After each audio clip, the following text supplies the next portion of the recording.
तो वेलकम है दोस्तों। आज हम लोग करने वाले हैं भाग 2 ग्लोबल एंड सिटीजनशिप एजुकेशन का। ठीक है, तो इससे पहले हम लोगों ने भाग 1 कर लिया जिसमें 25 क्वेश्चन थे global and citizenship education.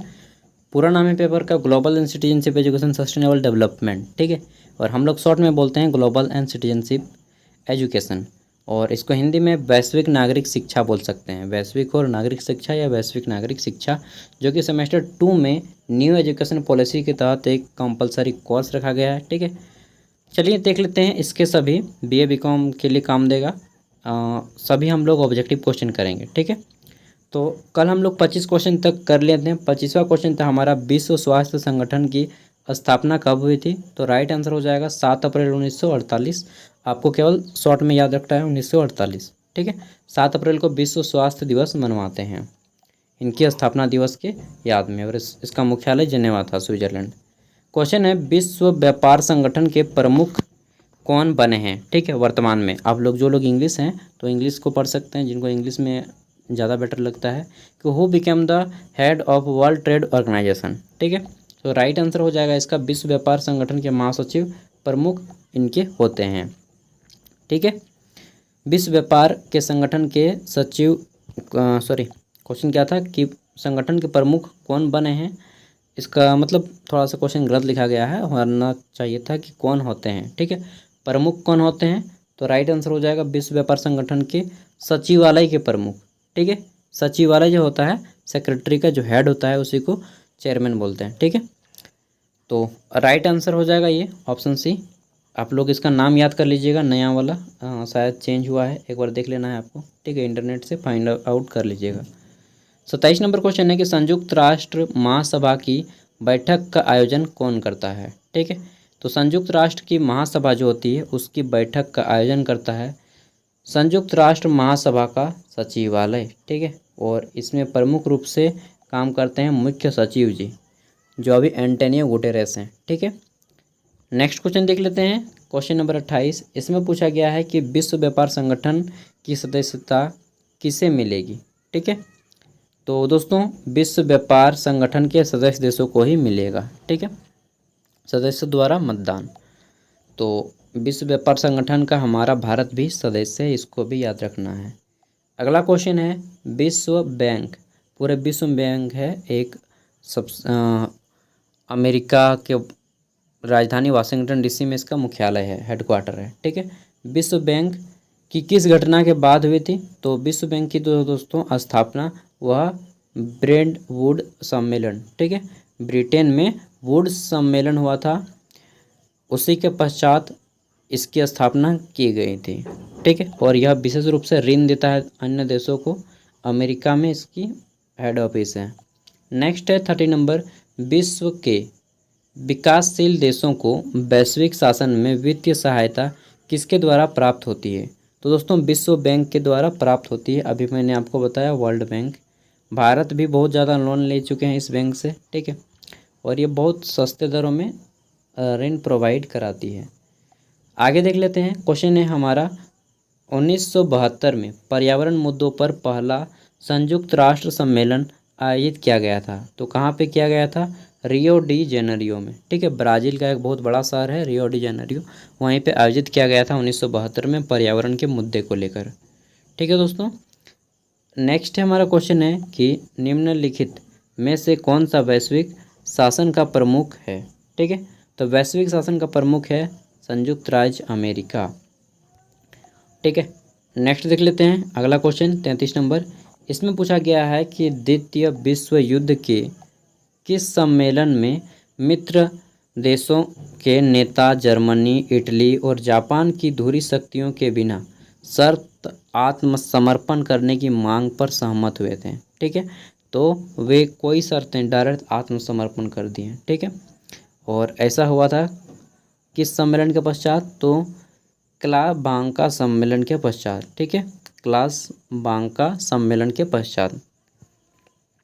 कैसाला Banka, इसका नाम ही थोड़ा सा अजीब है लगता है कि बांग्ला पढ़ रहे हैं, लेकिन यह फॉरेन वर्ड है।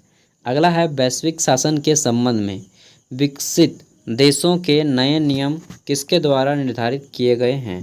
तो राइट आंसर हो जाएगा विश्व व्यापार संगठन के द्वारा यानी कि वर्ल्ड ट्रेड ऑर्गेनाइजेशन के द्वारा नए नियम बनाए गए हैं, ठीक है। और ये नए नियम 1995 के बाद से और प्रभावी हो गए हैं, क्योंकि 1995 के बाद ही यह बना है WTO, 1 जनवरी 1995, याद रखिएगा, ठीक है। अगला क्वेश्चन है कि वैश्विक शासन में विकसित और विकासशील देशों के बीच बैठकों का आयोजन कौन करता है, ठीक है। तो राइट आंसर हो जाएगा दोस्तों विश्व आर्थिक मंच, इसको WE बोलते हैं, वर्ल्ड इकोनॉमिक फोरम, ठीक है। WEF, वर्ल्ड इकोनॉमिक फोरम, विश्व आर्थिक मंच। और भारत एक किस प्रकार का देश है, तो भारत एक विकासशील देश है, अभी विकसित नहीं हुआ है, बस विकासशील मार्ग पे है, ठीक है, on the way of development. आगे देखते हैं, हमारा 36 नंबर क्वेश्चन है कि वैश्विक शासन में संयुक्त राष्ट्र सुरक्षा परिषद की क्षमता क्या है। तो दोस्तों क्या क्या क्षमता है इसकी, कैपेसिटी की जब भी बात करते हैं ना, तो ये आता है हमारा विश्व व्यापार सुरक्षा को सुनिश्चित करना, यानी कि विश्व में झगड़ा को ना होने देना दो देशों के बीच में। लेकिन यह केवल नाम का है, काम का नहीं है। यूक्रेन के बीच में तो रूस का झगड़ा हो गया, रोक नहीं पाया, ठीक है। तो कहते हैं ना कि आदमी कानून केवल छोटे लोगों के लिए ही होता है, गरीब लोगों के लिए ही होता है, ठीक है, अमीर लोगों के लिए नहीं होता है। नहीं तो रूस को बोल देता, नहीं रोक पाया, रूस को रोक पाया। चलिए, जो भी इस टॉपिक पे मैं ज़्यादा नहीं बोलूँगा, नहीं तो यूट्यूब बोलेगा कि क्लेम कर देता है यार, यूक्रेन के बारे में बोलने के लिए मना किया है यूट्यूब। आप लोग को शायद नहीं पता, हम लोग को स्पेशली SMS भेजता है। अगला है, कौन से संगठन राष्ट्रीय संपत्ति के मुद्दों पर कार्य करते हैं और वैश्विक शासन में सबसे महत्वपूर्ण नियंत्रण करते हैं। तो राइट आंसर क्या हो जाएगा, संयुक्त राष्ट्र महासभा, ठीक है, जनरल असेंबली। यही आदेश देता है किसी भी देश में कि सैनिक भेजो, ठीक है, वहाँ पे शांति स्थापित कीजिए, शांति दूत बोला जाता है। अगला है, वैश्विक स्तर पर शासन क्यों बहुत आवश्यक है। तो दोस्तों वैश्विक स्तर पे शासन बहुत ज़रूरी है, क्यों, तो जहाँ पर भी आपको ये सभी ऑप्शन मिल जाए किसी भी ऑप्शन में, और अगर आपको नहीं मालूम है और ये सभी वाला ऑप्शन है तो इसको मार दीजिए। इसको सरकारी ऑप्शन बोलते हैं। क्या बोलते हैं, सरकारी ऑप्शन, मतलब ये हर जगह काम करेगा, ठीक है। वैसे तो सरकारी आदमी बहुत कम काम करते हैं, लेकिन आजकल काम करने लगा है यार, ठीक है। तो राइट आंसर क्या हो जाएगा, इनमें से सभी, मतलब कि ग्लोबल वार्मिंग के साथ भी यह काम कर रहा है, ठीक है, युद्ध की स्थिति में भी काम कर रहा है, उन देशों की भी मदद करता है जो कम विकसित या फिर जोखिम में है, ठीक है। 39 नंबर क्वेश्चन है कि विश्व व्यापार केंद्र और पेंटागन आतंकवादी हमलों के बाद 2001 में किस अंतर्राष्ट्रीय गठबंधन के आत्मरक्षा खंड की पहली बार लागू किया गया था, ठीक है। तो राइट आंसर क्या हो जाएगा, नाटो। दोस्तों नाटो का फुल फॉर्म मैंने कल बताया था, आज भी बता देता हूँ। इसका फुल फॉर्म होता है N से नॉर्थ, ए से अटलांटिक, T से ट्रीटी और O से ऑर्गेनाइजेशन, नाटो, ठीक है, नॉर्थ अटलांटिक ट्रीटी ऑर्गेनाइजेशन। यह 28 या 29 देशों का एक सैनिक समूह है, ठीक है। आगे देख लेते हैं, हमारा क्वेश्चन है कि मुद्रा विनिमय को स्थिर करने और विनाशकारी व्यापार नीतियों को खत्म करने के लिए 20वीं शताब्दी में किस संगठन की स्थापना की गई थी। तो राइट आंसर हो जाएगा WTO की स्थापना की गई थी, ठीक है, विश्व व्यापार संगठन की स्थापना की गई थी। आगे देख लेते हैं, नेक्स्ट हमारा क्वेश्चन है कि क्वेश्चन क्या है, किस समूह को कभी कभी ब्लू हेलमेट कहा जाता है, ठीक है। तो ब्लू हेलमेट का याद आ गया ना, हमको ट्रैफिक मारा था यार, इस बार चालान काट दिया, कितना का, 2000 का काटा था। चलिए कोई बात नहीं, किसी तरह से भर दिए। तो यहाँ पे ये हो गया संयुक्त राष्ट्र शांति सेना, ठीक है, इसको ब्लू हेलमेट कहा जाता है, क्यों, क्योंकि यह सुरक्षा का काम करती है। तो राइट आंसर क्या हो जाएगा, संयुक्त राष्ट्र की शांति सेना, UNO की शांति सेना। अभी मैंने बताया ना कि नाटो के द्वारा भेजा जाता है, बस वही है। अब देखते हैं, थोड़ा सा क्वेश्चन आपका टाइप बदलेगा, ठीक है। तो हमारा क्वेश्चन है कि वैश्विक नागरिक कितने प्रकार होते हैं, ठीक है, वैश्विक नागरिक के कितने प्रकार होते हैं। तो दोस्तों how many type of global citizen, वैश्विक नागरिक के दोस्तों कुल 4 प्रकार होते हैं, ठीक है। कौन कौन, तो देखिए, राजनीतिक रूप में, नैतिक रूप में, आर्थिक रूप में और सांस्कृतिक रूप में। आप लोग चाहें तो नोट कर सकते हैं, ये क्वेश्चन पूछा जा चुका है, ठीक है। अगला है वैश्विक नागरिकता शिक्षा। वैश्विक नागरिकता शिक्षा के रूप में क्या समझा जा सकता है, ठीक है। तो वैश्विक नागरिकता शिक्षा के रूप में हम लोग समझ सकते हैं यह दुनिया को समझने और अन्य संस्कृति और लोगों के साथ जुड़ने, संबंध बनाने और साझा करने का एक तरीका है, ठीक है। नेक्स्ट क्वेश्चन देखते हैं। क्वेश्चन है कि आपका क्वेश्चन क्या है कि कॉस्मोपॉलिटन शब्द किसने पढ़ा था, ठीक है, या किसने दिया था, किसने गढ़ा था। तो कॉस्मोपॉलिटन शब्द दिया था दोस्तों सीनोप के निंदक डायग्नोजिज ने, यार नाम ही ऐसा है, ठीक है, डायोजनिज नाम रखता है रे भाई। चलिए हम लोग जैसा हम लोग को पढ़ने में दिक्कत हो रहा है, उन लोग को भी हम लोग का नाम पढ़ने में दिक्कत होता है। राम, श्याम, मोहन, सागर, फलना, ढिमका ढिमका कौन बोलते हैं जनरली, वो नाना पाटेकर जी बोलते हैं फलना ढिमका और जनरल अच्छा लगता है नाना पाटेकर का, मेरे फेवरेट एक्टर में से एक है। अगला है अतिरिक्त जानकारी। वैश्विक नागरिकता की अवधारणा पहली बार 34 शताब्दी ईस्वी पूर्व में ग्रीन साइक्लिन के बीच उभरी थी, ठीक है।